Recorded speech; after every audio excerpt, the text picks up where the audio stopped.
Greetings friends and welcome back to our digital workflow. In this episode, we're going to jump into Photoshop and use layer masks to hand paint a panoramic image.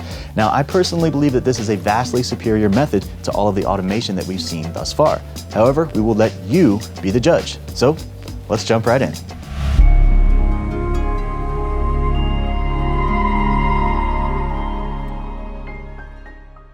All right, friends, welcome back for another Photoshop lesson.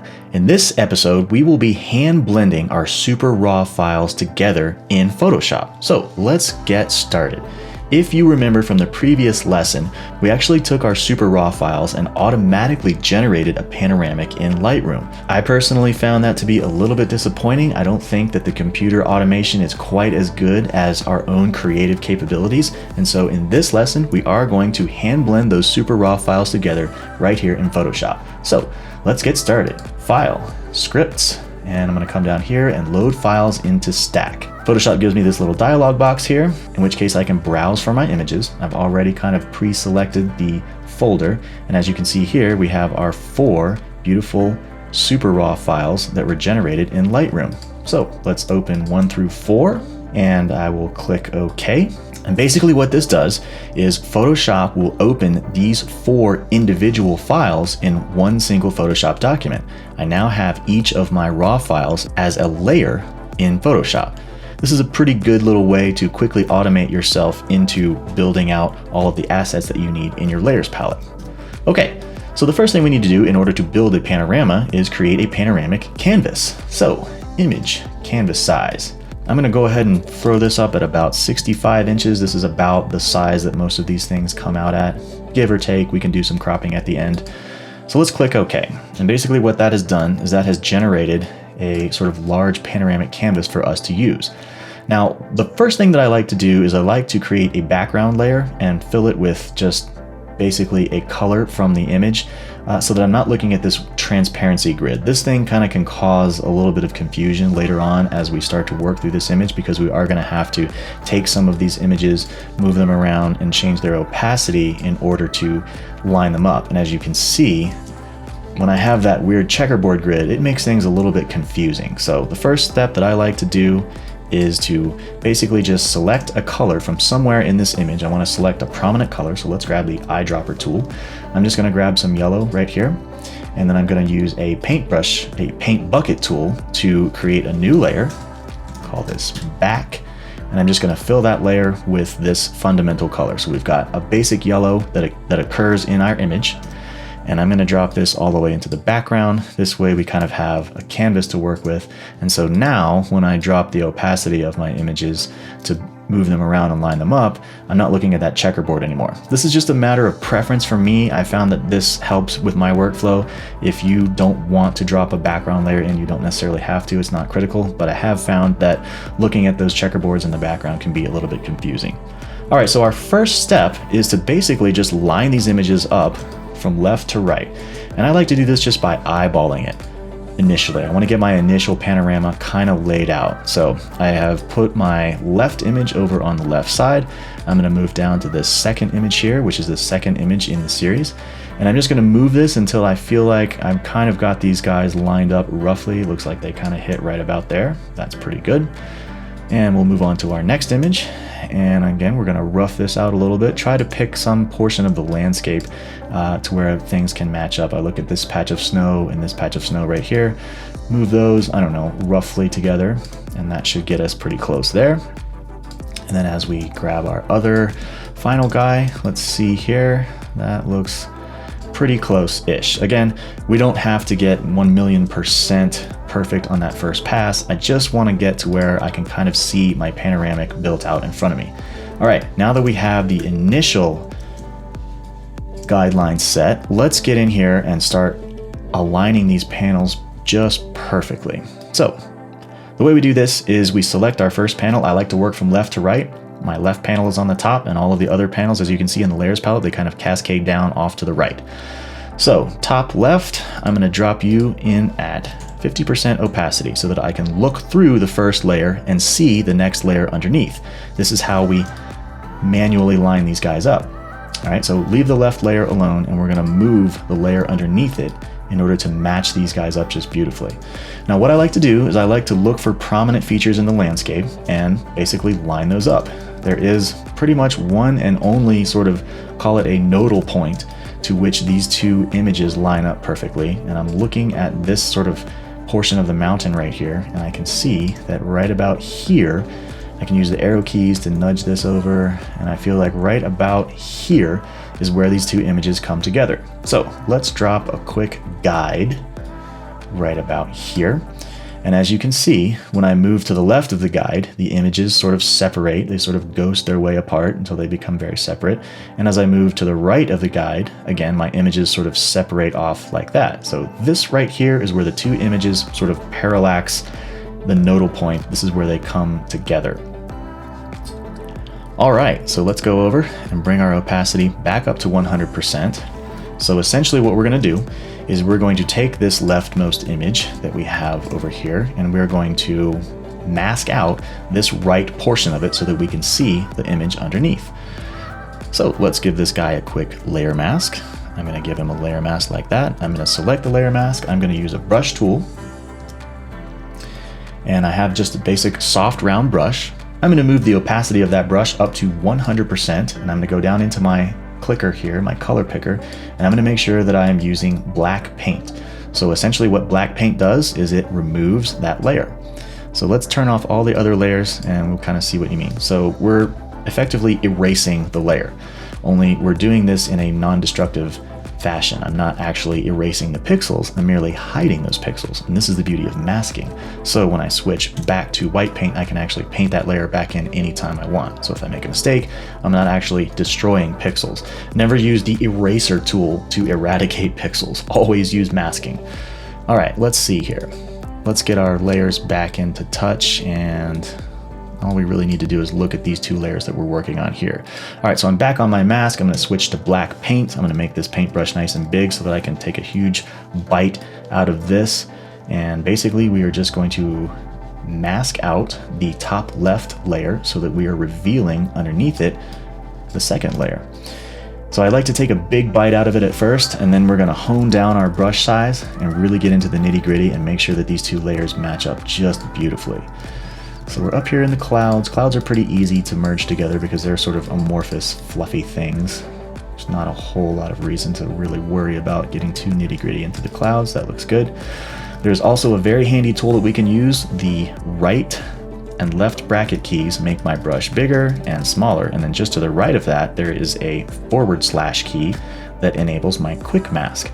Basically, this shows me all of a sample of what I've actually painted in thus far. And this can be a very, very handy tool because when I turn this off and I just kind of take a glance at this image, I'm having a hard time telling where one image begins and the other image starts.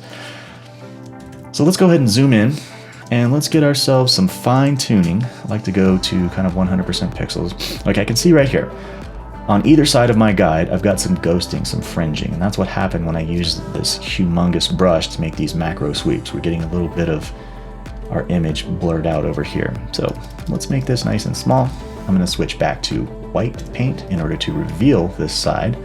And I'm just gonna make sure that everything on the left of the guide is revealed using my layer mask. Let's do a quick sample. So everything to the left of the guide is the left layer, and everything to the right of the guide needs to be masked out or erased. Again, not erased. Don't let me use that word on you. Sorry. We're not erasing anything. We're simply masking out these pixels. They are still, in fact, there. We are not destroying pixels. Never use the eraser tool. All right, let's switch back to black paint, and let's get in here and start to fine-tune the edge of where these two images come together. And again, I'm going to turn my quick mask on a little bit every once in a while so that I can kind of see how this is going. Let's get through here.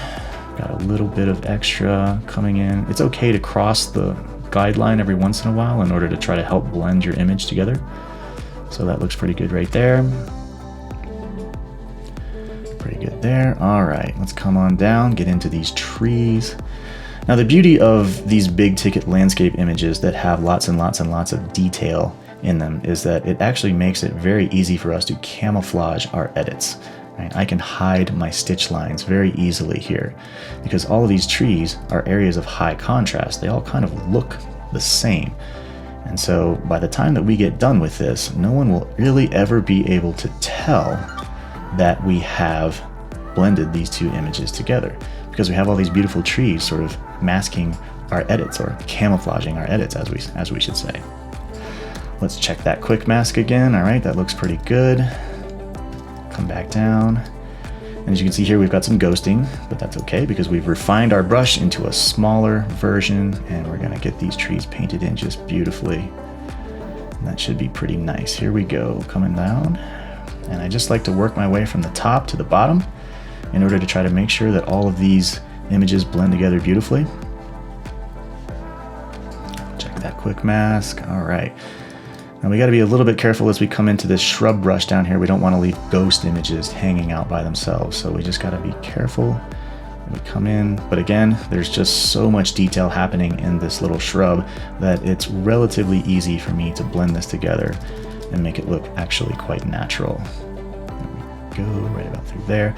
Some of these shrubs might have been kind of tossing around in the wind just a little bit, which can be a good thing, can be a bad thing. If there's a little bit of motion blur in your bushes, it makes it a little bit easier to blend them together because you don't have these perfectly sharp bushes going all the way. All right, that looks like a pretty good edit. Let's zoom out and check our math just a little bit. When I turn this layer off and on, you can see how we've kind of gone through and sort of hand blended this edge. It's very kind of organic looking, which is what you would expect of a landscape picture. You can't just take a straight line and go straight down. You definitely will have things kind of getting a little bit mixed up there. All right, so let's turn this back on again. And let's zoom in. And let's turn this layer off. What I want to do is, this makes it very easy for me to see where I've missed little artifacts in here. Okay, you want to make sure that you turn that bottom layer off and that you have a clear way to see where you've missed these little ghosting artifacts. So let's go through and clean those up just a little bit, because it never fails. You print this baby nice and big, 7 feet wide, you put it up in a gallery or a hotel, and you look at it up close later on and you think, oh my gosh, I can see little fringe marks where I've stitched these panels together. So you want to make sure that you go through and clean up those little ghosts.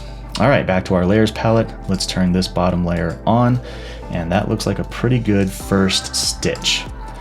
So we're just going to repeat that process essentially as we go along. Let's turn the next layer on. I'm going to make this second layer at 50% opacity so that I can see through it into the bottom layer here.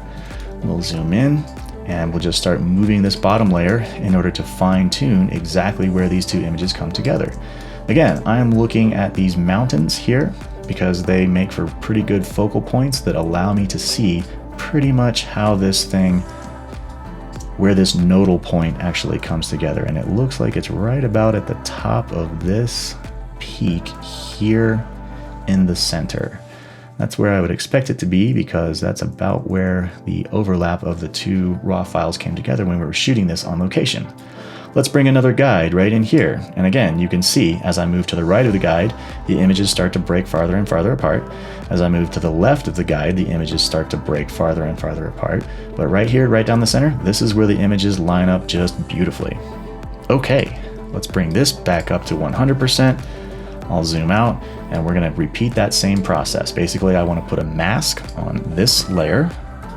I wanna use a brush tool with black paint at 100%. Let's use the right bracket key to make this nice and big, and we're gonna do a big old swath and just cut the right side of this image off. Gonna get our work done for us pretty quickly. That's nice. And then once we have that big portion done, we'll get in here with a more refined brush and we'll start to get in a little bit tighter, and then we'll refine that brush one more time and get in just a little bit tighter after that. Alrighty, that looks like a pretty good start. Now let's zoom into full pixels, and I'm gonna make my brush nice and small, and I'm gonna, on the right hand side, I'm just gonna make sure that I'm very carefully painting out the right side of that mask. Here's our quick mask. That looks good. So let's keep going, keep going. And as we paint the closer to this central line, that's precisely where the sort of, we'll call it the nodal point of where these two images overlap beautifully. So this is where we should get our best results. And as you can see, as I'm kind of coming down here into the forest, everything to the right of the line is ever so slightly darker than everything to the left of the line. The exposure is ever so slightly different from the left of the line to the right of the line. And that's something that we will definitely have to take into account as we continue to blend these exposures together. So effectively right now, we're blending the pixels together, kind of doing the physical heavy lifting right now. And then once the physical pixels have been blended together, we will need to blend some tonality together. And the tonality is actually not all that hard, thankfully. All right, let's check our quick mask. We're looking good here, coming down through here. I've got a double bush going on, so we just kind of need to make sure that we pick one or the other. And that looks pretty good there. Again, yeah, the tonality between these two panoramic panels is a little bit different, and that's just kind of the nature of how you shoot panoramas. You're not going to have an absolutely perfect exposure all across the entire length of the panorama. But again, that's okay. That's why we have lots of fun digital tools to help merge these things together, and that's why we do lots of educational workshops so that we at Premium Light Academy can help you become a better editor. All right, that all looks pretty good to me. I like that. That's a good stitch. Okay, now let's go through and I'm going to turn this bottom layer off and check for ghosts. We do in fact have a couple, and as a matter of fact, I can see a huge ghost from our very first image. Let's turn this panel off, and right here from our very first image, we do in fact still have a bit of a ghost along that edge. Let's back up. And okay. All right, now let's get back into the layer that we were just working on, and I'm going to zoom in once again, paint out some of these little artifacts that kind of got lost in the fray. That's good. This right here is connected. I would not remove this right here because that's kind of a creative decision that we made on the fly when we were working up there. But if it's disconnected, if you have a little island like this, you want to make sure that you scrub that right on out of there. Okay, there's one tiny one right there. Let's turn this guy back on. And we once again have a beautiful seamless transition in between these two panels. All right, so we're just going to repeat this process one more time. Let's come on over here, 50%, and I'm going to grab this, and well, let's turn him on first so we can see what's going on, and let's move him around until we feel like we've got this image put together. Again, I'm looking at these jagged peaks up here. As we move in, I'm starting to see that it looks like right about here in this little valley is about where this image comes together just beautifully. I like that right about there. Now they're not always going to match 1,000,000% exact because, you know, one tiny little degree of variation in the leveling of your tripod can throw this off just a little bit. But again, nature is very organic, and so if things are a couple of pixels off or even more than a couple pixels off, we can still bring them together just fine. I wouldn't want to do this with perfectly straight lines in an architectural shot, but when it comes to rocks and trees, we're in pretty good shape right here. So okay, so again, as I peel off to the right, the images are getting farther and farther apart. As I peel off to the left, the images are getting farther and farther apart, and that means this right here is my nodal point. That's where I want to focus, painting in our stitch. All right, same process as before. Let's go back to this guy, bring him back up to 100%. I'm going to give him a layer mask, and let's grab our brush tool. I'm going to make the brush nice and big. We're still at 100%, and we're going to use black paint to hide away this upper layer. Do a big swath at first, and then we will hone our brush down, get in a little closer, and refine this edge just beautifully. All right, now my big fat brush has actually gotten a little farther across the line, so that's okay. We're going to come in with a nice small brush. I'm going to switch over to white paint so that I can actually paint this layer back in. That way that gets rid of all of my ghost fringing that I've kind of just accidentally blown away with my huge brush tool. And that's okay. So white paint on the left side of the line and black paint on the other side of the line. Now we're gonna go through and refine this edge. Again, the trees are our best camouflage. It's gonna be really difficult for a viewer to look in here and see where we have ever edited this together. All right, we're coming through. That looks really nice. Let's check our quick mask. Okay, we're on good shape right now. Let's keep painting this in. this nice pine tree come together. Okay, and you can see here where the hill has sort of subdivided a little bit. The hill is kind of up high here and it's down low right here. That's not a big deal because we can take a quick little artistic correction and just barely make the hill kind of nudge over there, and no one will ever be the wiser. Right, that's a nice looking edit. Let's keep going, quick mask. Things are getting a little foggy through here. Just want to make sure. All right, got more pine trees. These are either Douglas firs or ponderosa pines, two common evergreen trees that we see in Colorado. I don't have quite the botany degree I wish I had, and I'm not really able to tell you which is which. This little guy right here is a spruce tree, I can tell that.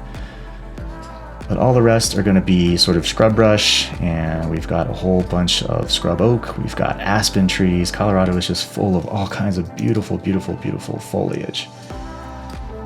And this particular year was a good year for moisture. So all the trees are nice and healthy, and all of the colors were just really vibrant. I mean, look at that aspen grove. I mean, that is just electric with color. Okay. So let's zoom out just a little bit. I'm going to remove my guides so that we can kind of see. And again, you can see that while we have sort of physically stitched our pixels together, we've got a very strong shift in tonality, which is creating a very obvious line in between these two images. But that's okay, because that's really easy to fix. I can see the other line happening right here. Also easy to fix, and again, right here. So the way that we match our tonality is just with a simple curves adjustment. I found that that's pretty much the easiest way to do this. So when we look at our image on whole, you can tell that we have in fact stitched this image together. And even though we've zoomed out this far, I can tell exactly where each of the panels are, because we need to start matching this tonality. But that's okay.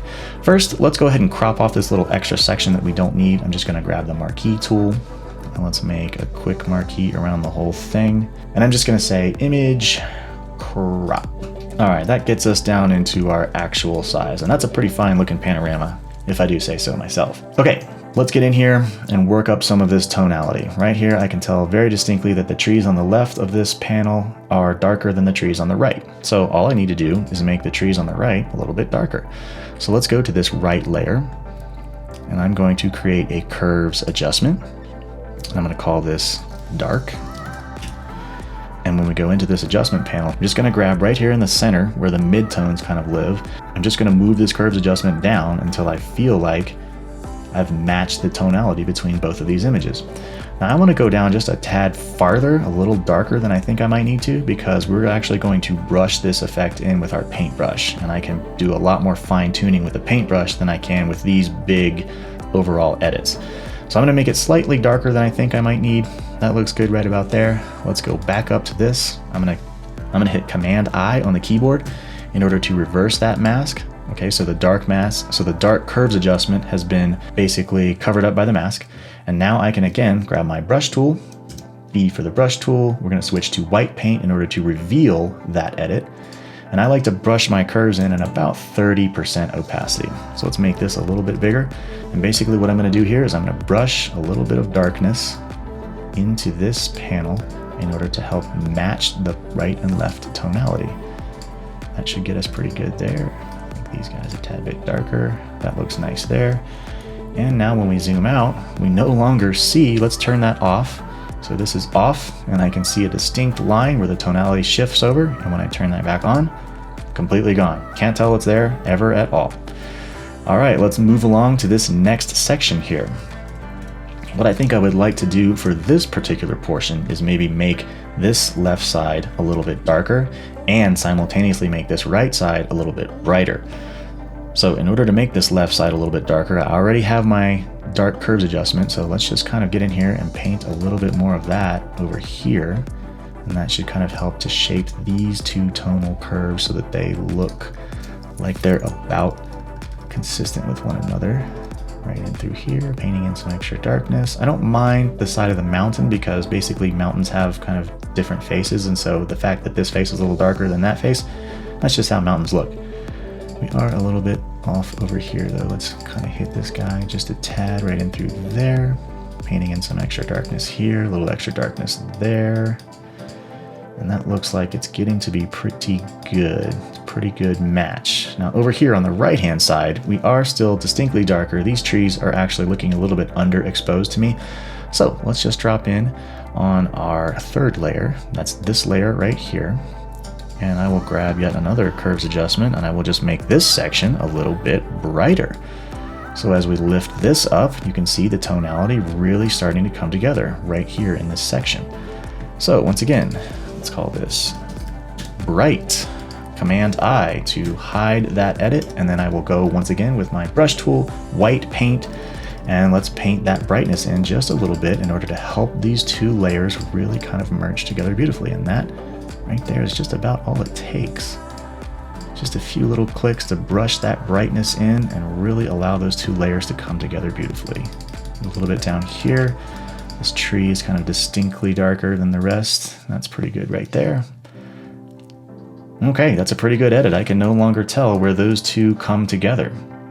Moving right along, again, here is our next panel, and it's quite obvious.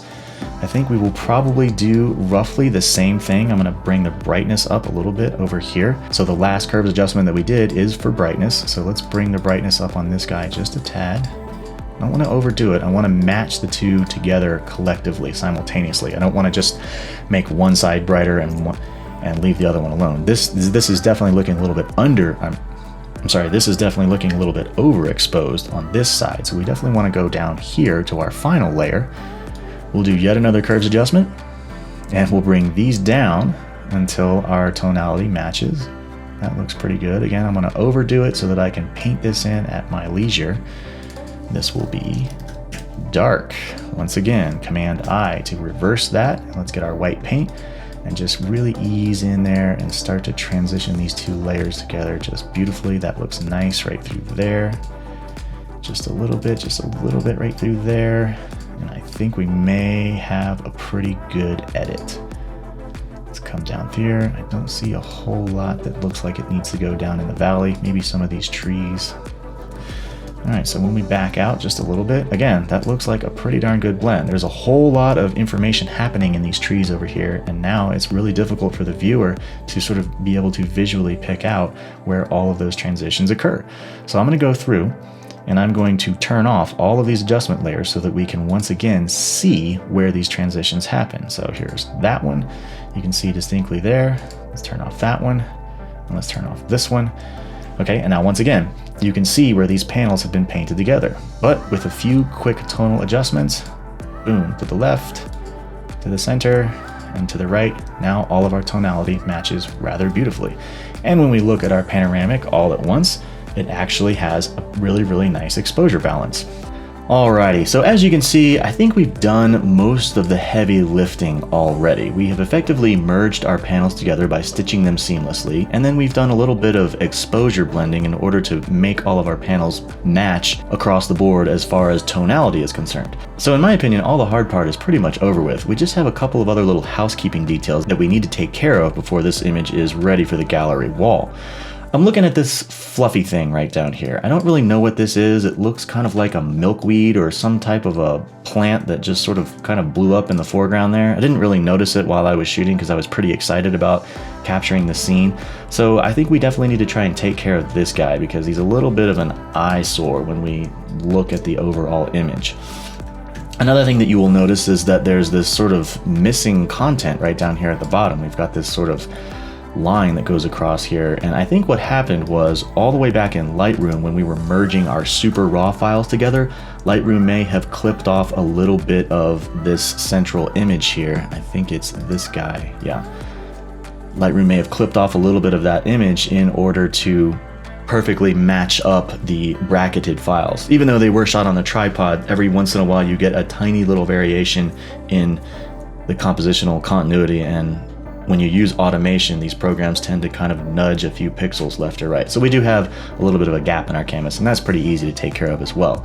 First, let's look at getting rid of this little guy, because he's, again, kind of an eyesore. Basically what I'm going to do is I'm looking at the stuff that's generally right surrounding him, and we've got this beautiful orange bush. So what I want to do is go and grab a little bit of this section of the bush right here. Let's just use our marquee tool and draw a quick little section right through here. I want to use this section because it looks very similar to the section that we're getting ready to copy it over to. So let's go over here. I'm going to do a Shift Command C to copy merged, and I'm going to do a Command V to paste. And we now have this little bush right here that we can move around. And basically I'm just going to use this to cover up the section that I don't want our audience to see. Let's move it around a little bit and warp it just a little bit so that it is kind of fundamentally different from the section that we copied it from.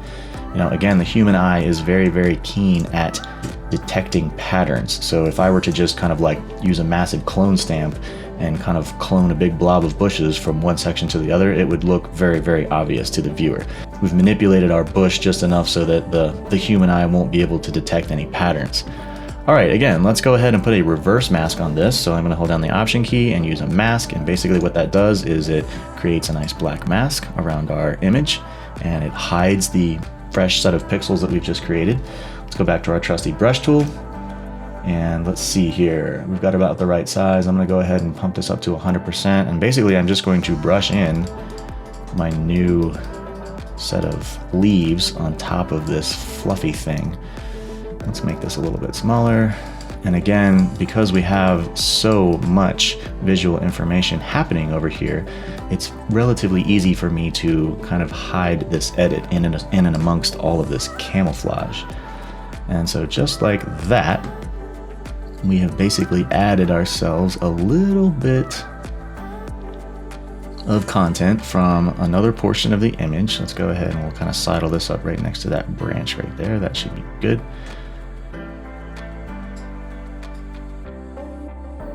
And again, because all of this plant life looks so similar, it's just really easy for us to hide our edits.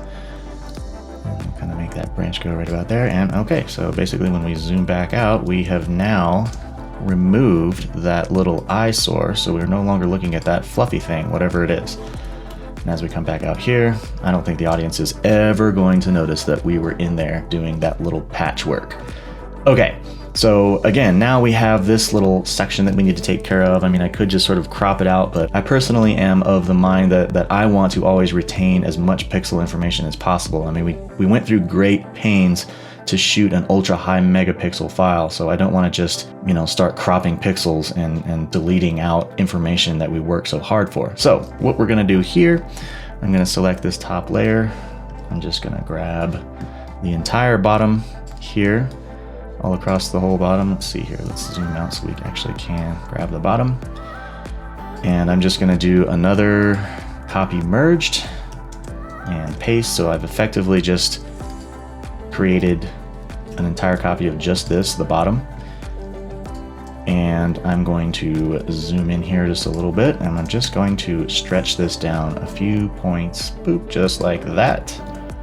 And voila, basically all I've done is I just kind of like taken the bottom of the canvas or taken the bottom of the image and stretched it down so that we no longer see that little kind of error.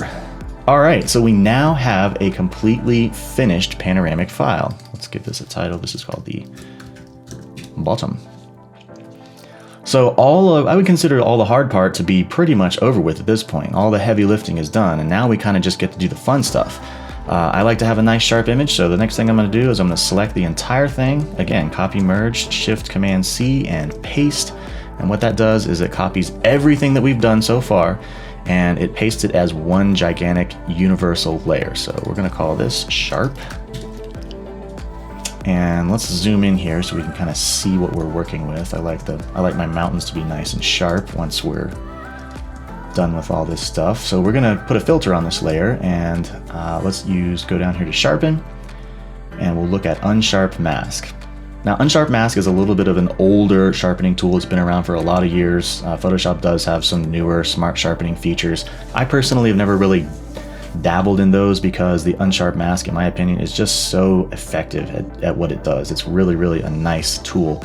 Basically, what this does is it searches for areas of high contrast and it increases that contrast. So as you can see, all of the sort of jagged peaks in the mountains back here just got really, really super sharp. Been using the same formula for years, 106% radius of 3.4 and a threshold of 4. You can noodle around with these sliders really all you want to. I keep this Same formula for virtually every image that I do because it's just worked out for a number of years. So if you want to take a screenshot of this or write these numbers down, they will definitely work for you every single time. Let's click OK. All right, so effectively what I've done is I've created one gigantic layer on top of all of our work, and I've made it ultra super sharp. Now, this is a little bit too sharp. We don't want our image getting over sharpened. That's kind of another amateur hour pitfall that new photographers fall into. They're like, yeah, this is all super razor sharp. Well, no, actually it's artificially sharpened, and when stuff is over sharpened, it just looks a little bit fake. So what we want to do is basically dial back on that edit. Another thing that I do not want to do, I do not want to sharpen the sky. Basically, the sky is made up of these sort of creamy gradients right here. And because this image is in fact made up of pixels, you can kind of zoom in a lot here, you can see, because this image is made up of pixels, I've basically created a whole bunch of texture in the sky by using this overall sharpening filter. Let's turn this guy off and on. Okay, you can't tell a whole lot of difference, but ultimately you don't want to sharpen smooth gradients because that is going to effectively bring out texture in your sky. You want your sky to be smooth and creamy. You don't want it to be pixelated. So we only want to sharpen areas that really need to be sharp, as in the peaks of the mountains and some of the trees.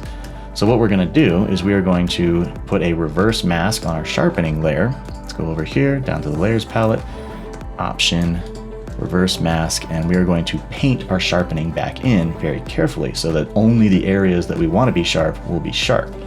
All right, let's grab a quick brush tool. We don't want to paint our sharpening in at 100%. That's a little bit too much. I usually do about 30%. Let's make our brush a little bit bigger so that we're not here all day. And I'm just going to go across the mountains.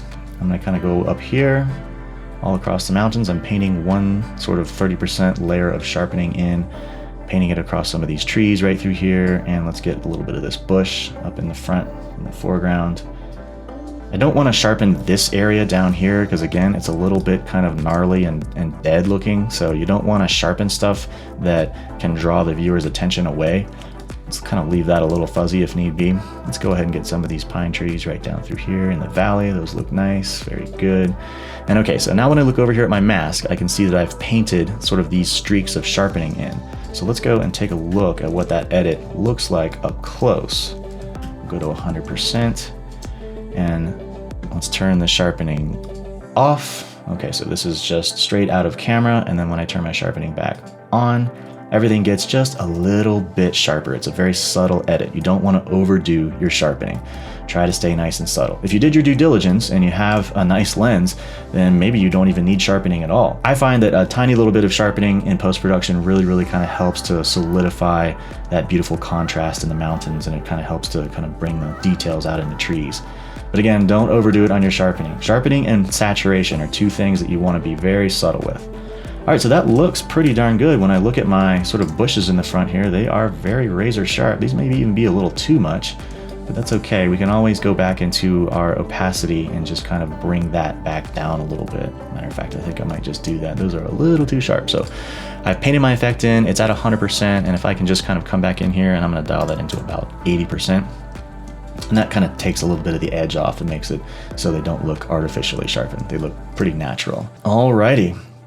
This image is shaping up very nicely. All we need to do now is just a tiny little bit of light painting with some adjustment layers, and I think that we should probably be pretty well done. All right, so I'm looking at this region right down here in the valley. It's distinctly darker than the rest of the image, and it's starting to be a little bit egregious for my flavor. So what we're gonna do is we're gonna kind of brighten up some of this area. We're gonna come in and paint a little bit of orange into this bush up here to give him some extra color, and we'll do a little bit of extra color kind of along the valley here. So let us begin with a quick curves adjustment. Curves are pretty much my favorite thing to use. They are very universally powerful. So I want to start by targeting this area in the valley, which is definitely too dark. So let's just kind of bring our curves adjustment up a little bit right there. I'm just going to kind of grab the midtones and make the whole image overall a little bit brighter. That looks good right there. I'm going to call this light. Command I to reverse that. And again, let's grab a brush, and I'm still at 30% from my sharpening. That should be pretty good. I just want to kind of paint a little bit of the brightness into that area and see how that just so easily just kind of eases back on all of that darkness that was happening there. And now we have once again balanced out our exposure rather beautifully. Let's turn that off. Big dark blob in the middle of our scene on, and now everything is nice and evenly lit. That looks pretty darn good. I don't know if I want to brighten this area down here all that much, because I don't want it to get a lot of credence, I don't want this to get a lot of attention from the viewer, so we'll kind of leave this dark, and that should be fine for now. As far as brightness goes, I don't know that I'm seeing anything else in the image that might need any extra brightness. I tend to like the peripheral, the outside of my image, to be a little bit darker. In the old school days of film, when lenses weren't quite as perfectly amazing as they are now, you had what we would call vignetting. And that means that the perimeter of the image would be darker, and you'd have this kind of vignetting ring, and it was sort of a beautiful artistic look. And I like to do a little bit of that kind of in post-production with my more modern photography, and we can do a little bit of vignetting here in just a bit. You don't want to overdo it because it looks cheesy when it's overdone. Okay, so let's see here. Let's go ahead and add a little bit of color. Let's go down in here and grab another adjustment layer. I'm going to go with color balance.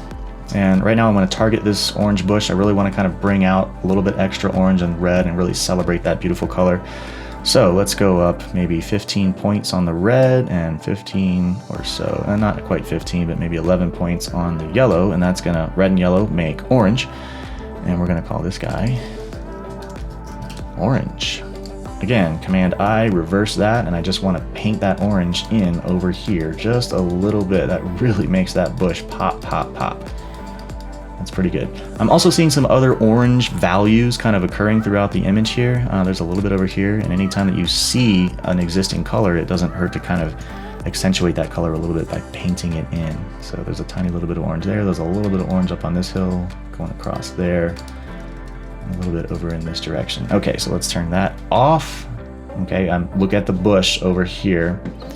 So on and off. With on, it gets just a tiny little extra pop of color. Again, we don't want to oversaturate. We got to be careful. This image is already extremely bright and colorful. If we go any farther, we might start getting into the danger zone.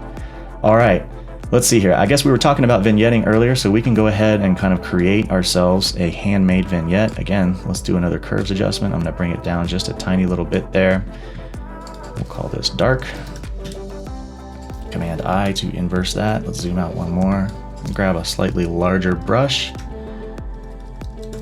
And basically I'm just going to kind of paint the border of this image and make it a little bit darker. A little darker down there, a little darker down there, maybe a little over there. Vignette over to this side, some over there, and we've kind of overdone it at this point. But basically what we've done is we've made the border a little bit darker. And that gives it that kind of sort of dreamy film quality that looks pretty cool. But this is an overdone edit, so let's back this off to about 50%. There we go. Now it's a little bit more subtle. It kind of grounds the image. It sort of creates this border around the image so that the viewer is really drawn into the meat, into the center of the image. I think this might even still be a little bit too strong. I'm going to back this off to 35%, call it good. Let's try that on and off. So there's our vignette. Just a little fringe of shadow, a little fringe of darkness around the border of the image to kind of help really centralize all that beautiful content that's happening right here in the middle. Okay, let's zoom on in again. I'm looking at my sunbeam on the mountain, and I really feel like I want to celebrate that a little bit more. So let's go up to the top here, create yet another adjustment layer. And once again, I'm going to use a color balance. And I'm going to throw some extra yellow in and a tiny little bit of red. I want kind of a yellow sun color in here. That looks good. We'll call this just yellow.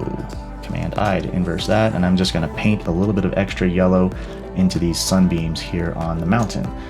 So we'll add just a tiny little bit up through here where that sun really was kind of hitting the beautiful side of the mountain. That looks nice right there. There's a tiny little bit right down in there. That looks good. And again, anywhere else that you feel like you might want to punch up your yellows a little bit, just go ahead and punch a little in. These aspen trees already have just a huge amount of color saturation in them, so we want to use caution when we go around painting our extra color into our trees. But a little bit here and there probably won't hurt us too much.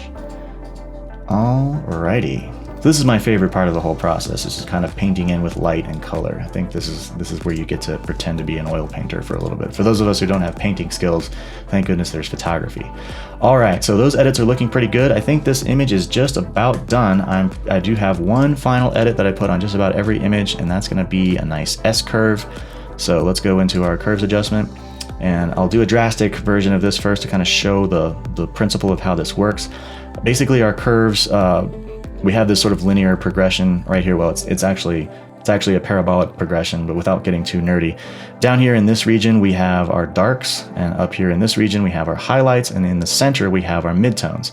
So if I go down here and I click a point on my curves adjustment and I drag down, I'm basically gonna be bringing all of my darks down. And if I go up here and I click another point on my highlights and I bring the highlights up, I'm basically bringing the highlights up. So the brights get brighter, the darks get darker, and as you can see, we've just created this insane hypercolor image. It looks absurd, but just for the purpose of showing you how this works, this is an S-curve. And essentially what it does is it creates sort of this parabolic contrast in your image using tonality. So let's ease back on that edit just a little bit. We'll bring our S-curve in just a little bit more subtle. And as you can see, we've added a huge amount of contrast into our image. Let's turn this off. Okay, our image is kind of looking a little bit flat, and when I turn it on, boom, we've got this huge amount of contrast. It makes our colors pop, it makes our tonality pop, and it just kind of makes that image just really pop right out of the screen. So off and on. Again, we want to be extremely careful when using curves adjustments, because if you get an image that's too contrasty and too color saturated, it starts looking like amateur hour, and you don't want to have that. So I'm going to go over here and I'm going to dial back on this edit a little bit. Let's go down to 40%, and let's see here.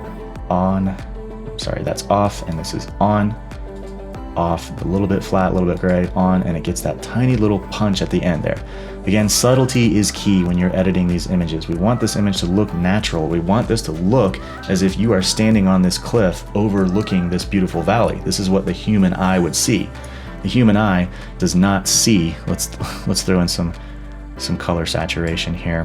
All right, the human eye does not see this. We are not aliens or bugs or whatever that is. And so getting in here and just like hammering away on your color saturation is the worst thing that you can do to your image. So don't be a color saturation weirdo. Take that out of your vocabulary as much as you possibly can. So this is a nice subtle looking image right here. It's gonna look beautiful on screen. It's gonna look beautiful on a canvas. It'll look beautiful printed on metal, hanging in a gallery in your house, in a hotel, and this baby is ready to go. All right, so that pretty much wraps up this lesson. We have just hand blended an entire image together in Photoshop. I personally like hand blending a lot because it allows you to really get in touch with this image. We have looked over every inch of this image with a fine-tooth comb. I know that there are no weird artifacts in there. There are no gremlins hidden inside this image so that if you print it really large, you notice an egregious mistake later on. Again, it took a long time, and I certainly am very grateful for everyone who stuck around this long. I know that this stuff can be a little bit tedious, but if you do enjoy editing your photography, this is definitely the way to go. It allows you to really get in touch with the artwork, and if you are serious about producing really large files for a discerning audience, I strongly recommend hand painting your images. Because you know for a fact, anytime that you print this extra large and hang it in a gallery or a hotel or your home, other photographers are going to come up to it, they're going to look right up close, and if they find something wrong with it, oh man, you don't want that on your conscience. So do yourself a favor, hand paint, try to enjoy yourself. It really is a fun process. I love getting lost in the artwork, and I always have a good time doing this. All right, that's going to do it for this round, and we'll see you in the next lesson.